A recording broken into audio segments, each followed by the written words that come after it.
ईशाय नमः। श्री सरस्वत्यै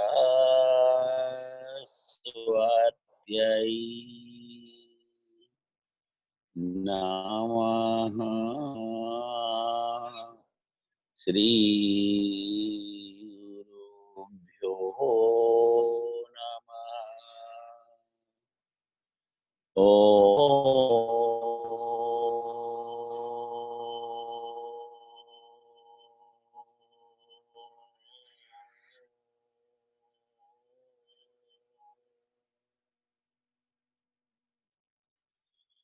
ओम नमो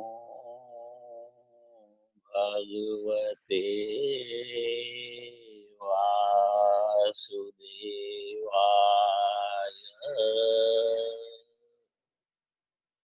श्री लक्ष्मी नारायण भगवान की जय। श्री सीताराम जी महाराज की जय। श्री राधा कृष्ण भगवान की जय।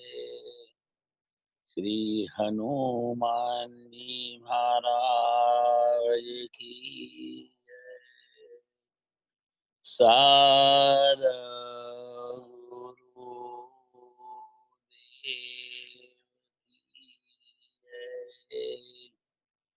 सर्व संत हरि भक्तों की जय। श्री वृंदावन विहारी लाल की।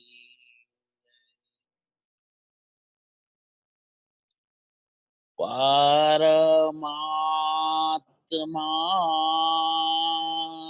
श्री कृष्ण के हृदय में तप का निवास है। तप ही भगवान श्री कृष्ण का हृदय है। जो तप नहीं करता उसका क्या परिणाम होता है?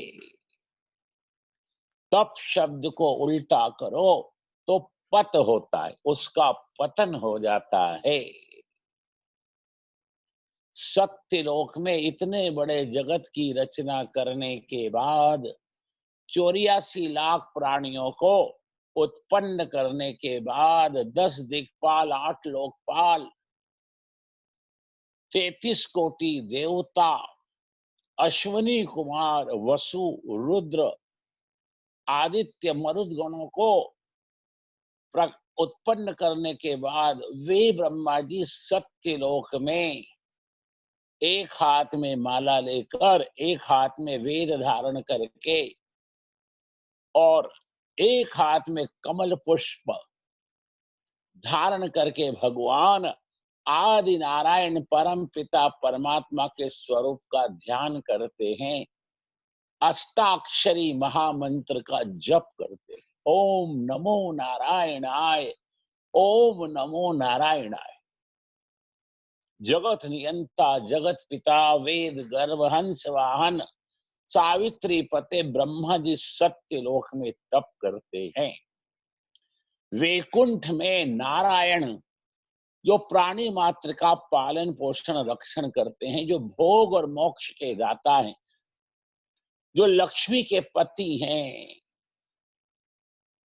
4 वेद 6 शास्त्र जिनके स्वरूप की निरूपण करते हैं, जिनकी नित्य स्तुति करते हैं, 5 प्रकार की मुक्ति जिनके चरणों में हाथ जोड़कर खड़ी है, वे नारायण वैकुंठ में भगवान शंकर का ध्यान करते हैं।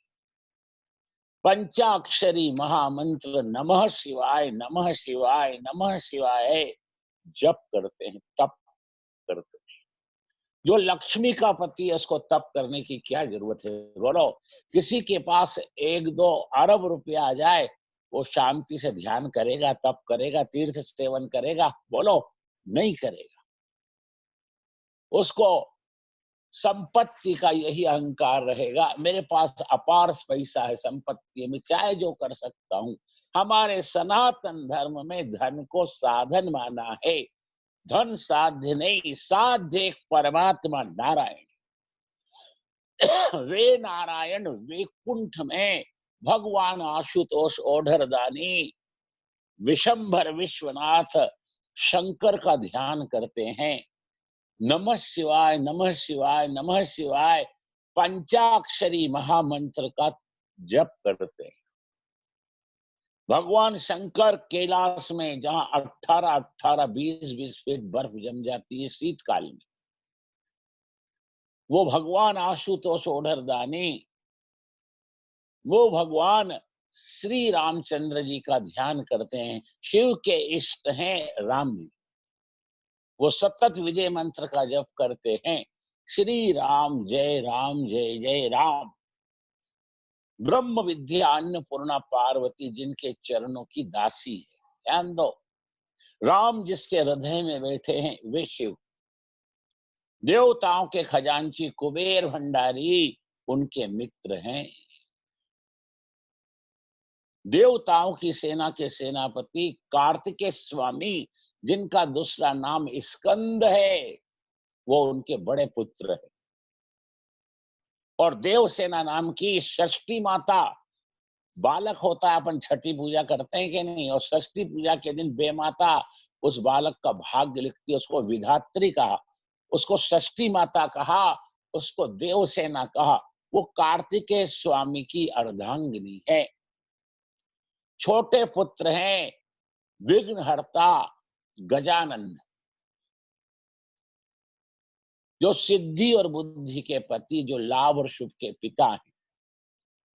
आप कोई भी प्रकार का सत्कर्म करो, अनुष्ठान करो, यज्ञ करो, आपको प्रथम पूजा गणपति की करना पड़ती है।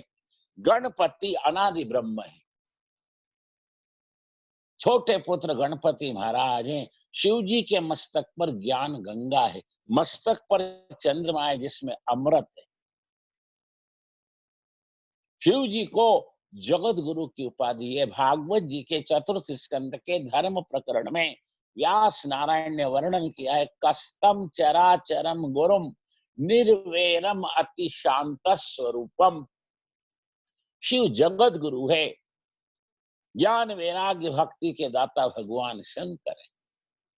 स्वयं राम जी ने जब रावण को कुटुंब सहित सदगति दी, भगवान वनवास की अवधि पूरी करके अयोध्या में आए, भगवान का राज्याभिषेक हो गया। उसके बाद राम ने अपना ऐश्वर्य, ईश्वरत्व प्रकट किया। जब तक रावण को सदगति नहीं दी, भगवान ने रामा अवतार लिया, पर मनुष्य जैसी लीला की। स्तुति में आता है, विप्रधेनु सुर संत हित लीन मनुज अवतार, निज इच्छा निर्मित तनु माया गुण गोपार। रावण ने ब्रह्मा जी से तप करके यही मांगा, मनुष्य के हाथ से मेरी सदगति हो। बहुत ध्यान से सुनो और विचार करो। राम त्रेता के मध्य युग में हुए। क्या धरती पर जब कोई मनुष्य नहीं था जो रावण को सदगति देता? परमात्मा को मनुष्य अवतार लेना पड़ा। थोड़ा विचार करो। जब तक रावण को भगवान ने सदगति नहीं दी, मैं ईश्वर हूं, अपने ऐश्वर्य को, ईश्वरत्व को प्रकट नहीं किया।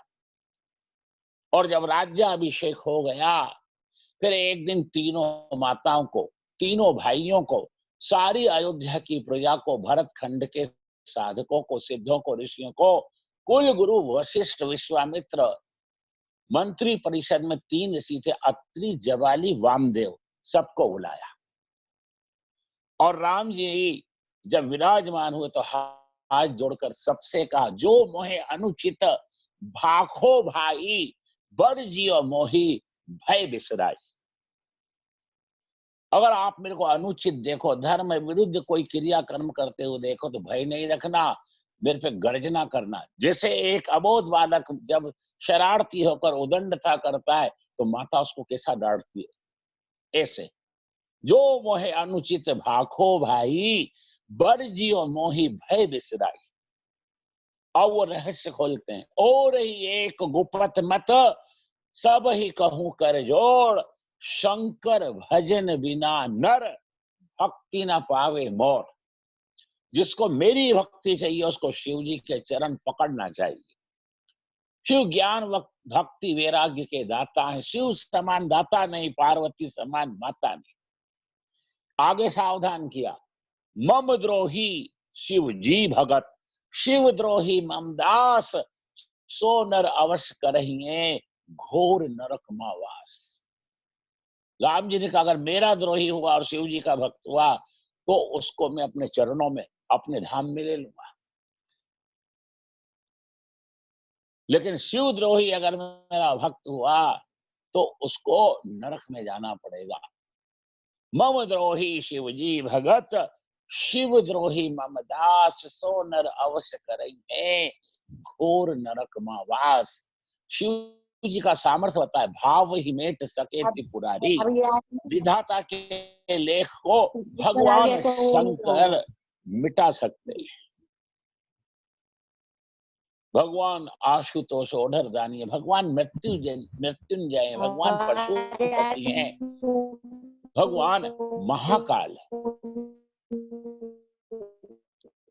जिसको मेरी भक्ति चाहिए उसको भगवान शंकर के चरण पकड़ना चाहिए। वे भगवान शंकर कैलाश में, जहां की ठंडी यति योगियों को सहन नहीं होती, राम जी का ध्यान करते हैं। 87 हजार वर्ष तक की समाधि लग जाती है। श्री राम जय जय राम जप करते हैं। जिस गायत्री, जिस वेद माता गायत्री की आराधना राम कृष्ण करते हैं, बड़े बड़े यति योगी सप्त ऋषि करते हैं। वो गायत्री माता के 2 हाथ में वीणा है, 1 हाथ में माला है और 1 हाथ में वेद है। वेद माता गायत्री, बोलो किसका जप करती है? वो भी जप करती है। आपने ज्ञान शक्ति माता सरस्वती का दर्शन किया, चतुर्भुजा है, श्वेत वस्त्र धारण करती है, 2 हाथ में वीणा, 1 हाथ में माला और 1 हाथ में कमल का पुष्प है।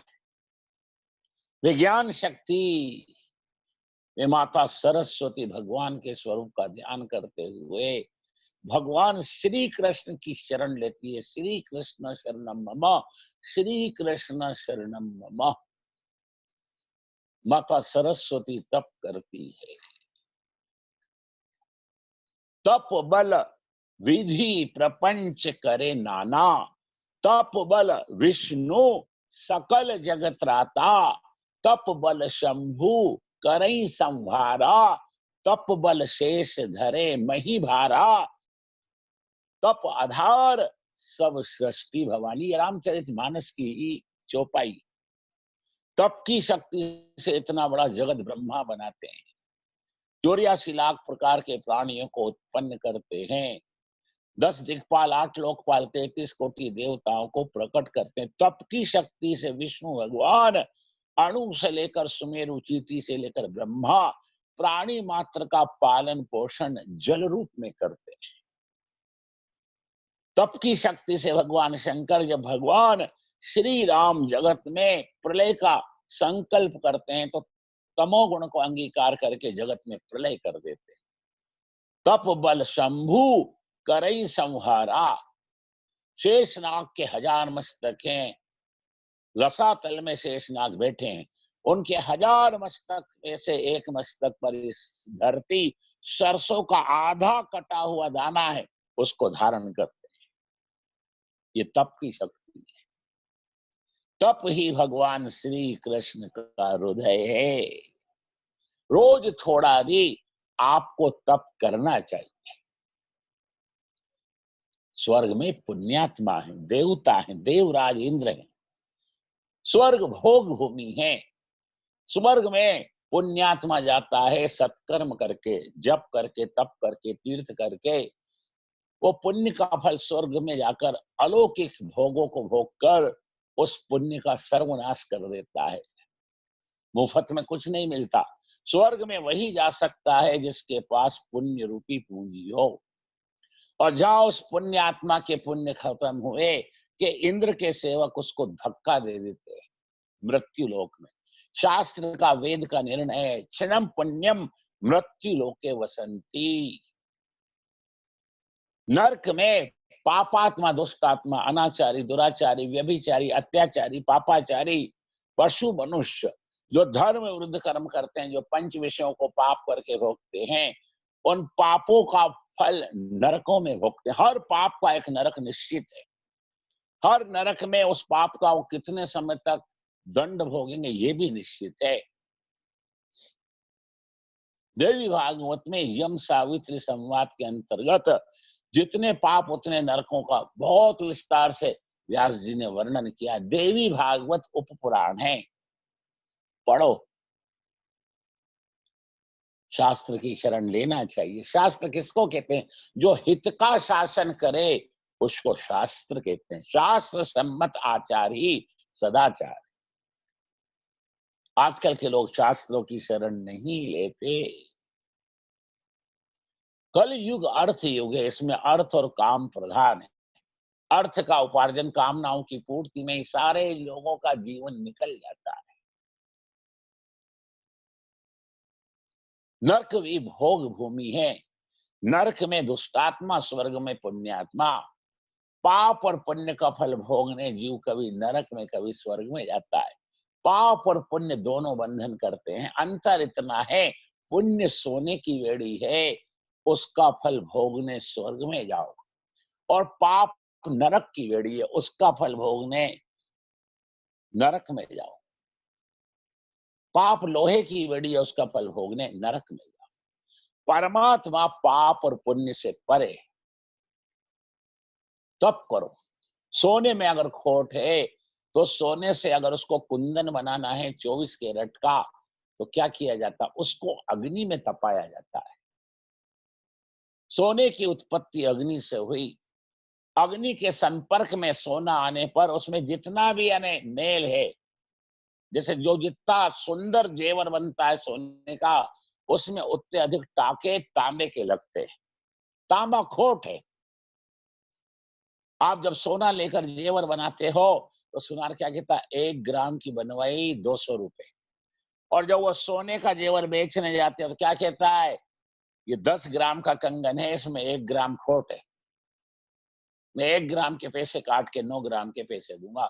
बनवाओ तब बनवाई दो, और बेचने जाओ तो खोट काटता है, वो काट के आपको कीमत देता है। तो सोने और कुंदन में बड़ा भारी अंतर है। सोने को कुंदन बनाना हो तो उसको अग्नि में तपाया जाता है। अग्नि उसके सारे खोट निकाल करके अलग कर देती है। सोना शुद्ध अग्नि में होता है। उसी तरह एक पशु मनुष्य साधक का मन, जो पंच विषयों को पाप पाप करके भोग कर दूषित हो जाता है, मानव तन से कम मन से अधिक पाप करता है। आपका मन आपको दिखता, दूसरे को नहीं दिखता, तो अपने मन को शुद्ध कैसे करोगे? तप रूपी अग्नि से अपने मन को शुद्ध करो।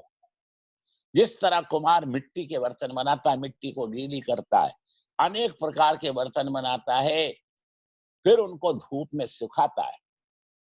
अभी बर्तन तो बन गए, पर बर्तन अभी कच्चे हैं।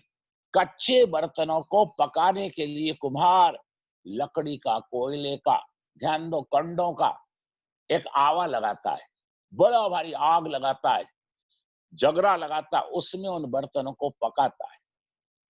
जिस तरह कच्चे मिट्टी के बर्तन को कुम्हार अग्नि में पकाकर पक्का करता है, उसी तरह भगवान श्री कृष्ण अपने भक्तों को प्रतिकूलता रूपी अग्नि में तपाकर उसके अंतःकरण को, हृदय को शुद्ध करते हैं। मानो इतर कोई तप नहीं कर सकता। पशु पक्षी भी तप नहीं कर सकते। पशु पक्षी योनि में अति से अज्ञान है। जन्म से लेकर मरने तक पशु का स्वभाव एक सरखा रहता है। आपने देखा होगा, जन्म से लेकर मरने तक बिल्ली चूहे की हिंसा छोड़ती है? बोलो, नहीं छोड़ती। आपने किसी पशु को रोते हुए देखा होगा? पशु कभी नहीं हंसता। जीव जब पाप करता है तो कभी कभी पाप का फल भोगने नरक में, और शेष पाप बचते हैं, उसका फल भोगने के लिए भगवान उसको ये डूकर, शूकर, कुकर, मक्खी, मच्छर, कीट, पतंग ये पशु पक्षी की योनि में जन्म देते हैं। पशु शरीर को ही आत्मा समझता है, शरीर का सुख मेरा सुख, शरीर का दुख मेरा दुख, शरीर का जन्म मेरा जन्म, शरीर का मरण मेरा मरण। पशु इसी अज्ञान में रहता है। जो जीव पाप करता है वो पशु योनि में जाता है। पशु नवीन पाप नहीं करता। कदाच पशु नवीन पाप करे तो भगवान उसको क्षमा करते। स्वर्ग के पुण्यात्मा भी तप नहीं कर सकते, नरक के पापात्मा भी तप नहीं कर सकते, पशु पक्षी भी तप नहीं कर सकते। तप तो केवल मानव कर सकता है। तप किसको कहते हैं? दुख सहन करके परमात्मा की भक्ति करना इस कली काल में सबसे बड़ा तप है। वो कर्म कायिक वाचिक मानसिक जिसको करने से आपका अंतःकरण गंगा जल जैसा शुद्ध निर्मल पवित्र हो, आपका पाप नाश हो जाए, आप भगवान की कृपा प्राप्त करने के अधिकारी हो जाओ, वो सभी कायिक वाचिक मानसिक सत्कर्म तप हैं। बिना दुख सहन किए कोई भी साधक तप नहीं कर सकता। कई लोग ऐसी प्रचंड गर्मी में, वैशाख जेठ की गर्मी में, आपने देखा होगा कुंभ के मेलों में हरिद्वार या इलाहाबाद गए होंगे, तो 12 बजे से लेकर 3 बजे तक प्रचंड दोपहरी में, प्रचंड धूप में पंचाग्नि तापते हैं। 10-10 कंडे के ढेर 10 जगह लगाकर आग लगाते हैं और उसके बीच में बैठते हैं। और एक बड़ा भारी तगारा लोहे का, उसमें 25 कंडे रखकर आग लगाकर सर पे रखते हैं। 12 से 3 भयंकर गर्मी में, वैशाख जेठ में, इसको हठ योग कहते हैं। ये अच्छा उचित नहीं है, अनुचित तो नहीं है पर उचित भी नहीं। उनका इतना पसीना आता है कि जैसे किसी ने बाल्टी भर पानी डाल। कई हठ योगी, कई भगवान के भक्त कड़ाके की जब शीत लहर चलती है, ठंड पड़ती है, 1 डिग्री 0 डिग्री पर जब तापमान जाता है, तरल पानी ठोस बर्फ हो जाता है, तब कंठ तक जल में खड़े होकर गंगा में, सरयू में, यमुना में, अलकनंदा में, मंदाकिनी में, नर्मदा में तप करते हैं। कई लोग जब मूसलधार पानी गिरता है तो खड़े खड़े भीग कर उसमें भगवान के नाम का जप करते हैं, तप करते हैं। कई देखो आप पंचकेसी बढ़ाते हैं, कई लोग घर छोड़ देते हैं, सफेद कपड़ों को भगवा कपड़े में बदलकर वन में चले जाते हैं, तप करते हैं। बिना दुख किए हुए आप तप नहीं कर सकते। तप में थोड़ा दुख सहन करना ही पड़ता है। भगवान श्री कृष्ण से एक बार अर्जुन ने पूछा था, हे नाथ, सबसे बड़ा तप क्या है? भगवान ने अर्जुन को कहा, अर्जुन मैं तेरे को एक ऐसा तप बताता हूं, तू शांति से कर सकता है। उसमें जरा ही झंझट नहीं, दुख नहीं, कपड़ा बदलना नहीं, घर छोड़ना नहीं, संन्यास लेना नहीं, वन में जाना नहीं, पंचकेसी बढ़ाना नहीं, मन से झगड़ा करना नहीं, मन को विषयों से हटाकर प्राणों में लय करके प्राणायाम के द्वारा उसको ब्रह्मरंध्र में ले जाना और तेजो में नीली ज्योत का ध्यान करना। ये कितनी झंझट है। मैं तेरे को एक ऐसा तप बताता हूं, तू शांति से कर सकता है और तेरे माध्यम से संसार का हर साधक, हर मेरा भक्त वो तप कर सकता है। अर्जुन ने कहा, हे नाथ कृपा करो, वो कौन सा तप? भगवान ने कहा, अर्जुन ध्यान से सुन, भाव संशुद्धि रिप्तियेत तपो मानस मुच्यते। आदि गुरु शंकराचार्य जी ने प्रथम टीका लिखी है गीता पर। इस श्लोक का अर्थ उन्होंने किया है, भाव संशुद्धि रिप्तियेत तपो मानस मुच्यते। अर्जुन प्राणी मात्र पर सद्भाव रख, ये सबसे बड़ा तप। शब्द शब्द का अर्थ शंकराचार्य स्वामी ने अपने गीता भाष्य में लिखा है, प्राणी मात्र पर ईश्वर का भाव रख। देह भिन्न भिन्न है, सभी देहों में ईश्वर एक। फूल भिन्न भिन्न है अर्जुन, सभी फूलों को माला का आकार देने वाला धागा एक है। अर्जुन ज्ञान दृष्टि से अनेक प्राणियों में तू परमात्मा नारायण का दर्शन कर। जीव में चेतना परमात्मा की, भगवान शरीर को शक्ति, इंद्रियों को चेतना, अंतःकरण को प्रकाश देते हैं। जिसकी शक्ति से आंख देखती है, कान सुनते हैं, मुंह बोलता है, पैर चलते हैं, हाथ क्रिया करते हैं, मन संकल्प विकल्प करता है, बुद्धि निर्णय देती है, चित्त चिंतन करता है। सूर्य में जो प्रभा है, जो आभा है, जो प्रकाश है, जो तेज है, ये भगवान नारायण का है। चंद्रमा में जो शीतलता है, ये भगवान की है।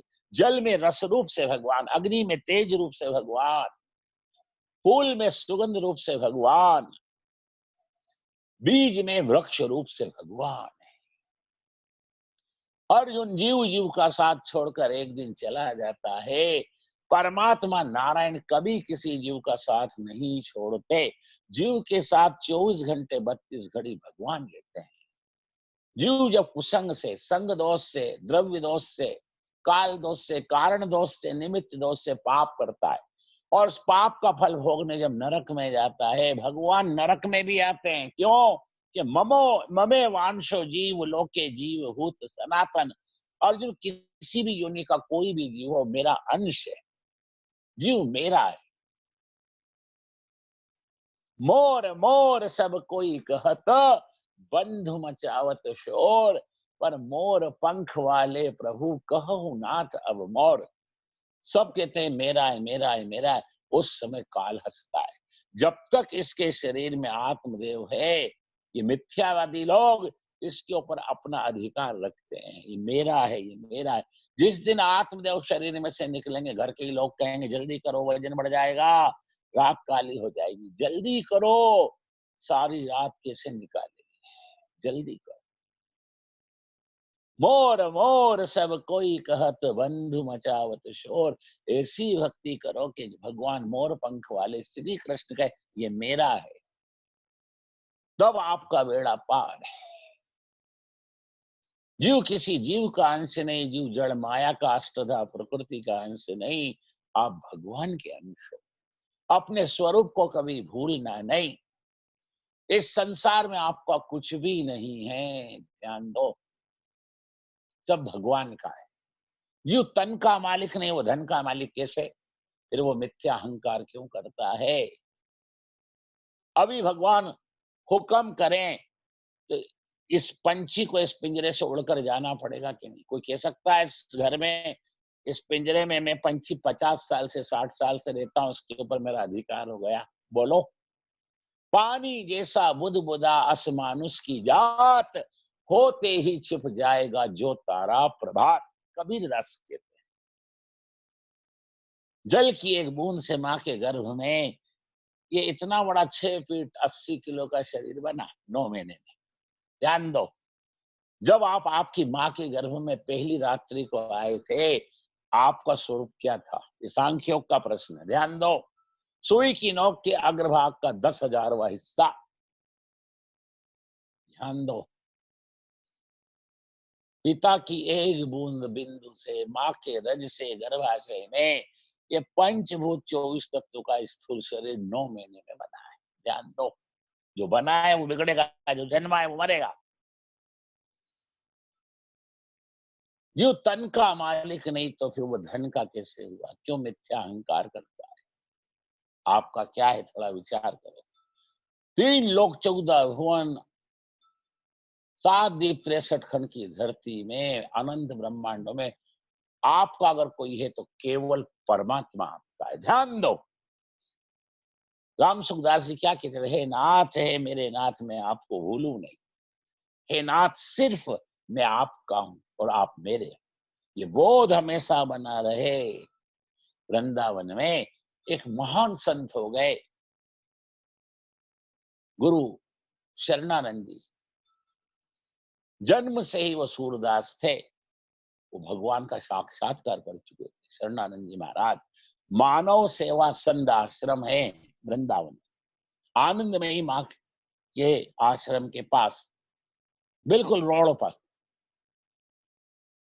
उन्होंने अपने सारे जीवन की साधना को इन कुछ पंक्तियों में साधक को सावधान करने के लिए, साधक को साधन के प्रति समर्पित होकर तीव्र साधन करने के लिए बोध दिया।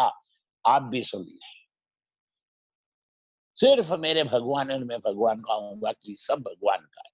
उन्होंने लिखा अपना अनुभव, मैं नहीं, मेरा नहीं, ये तन किसी का है दिया, जो भी अपने पास है वो धन किसी का है दिया।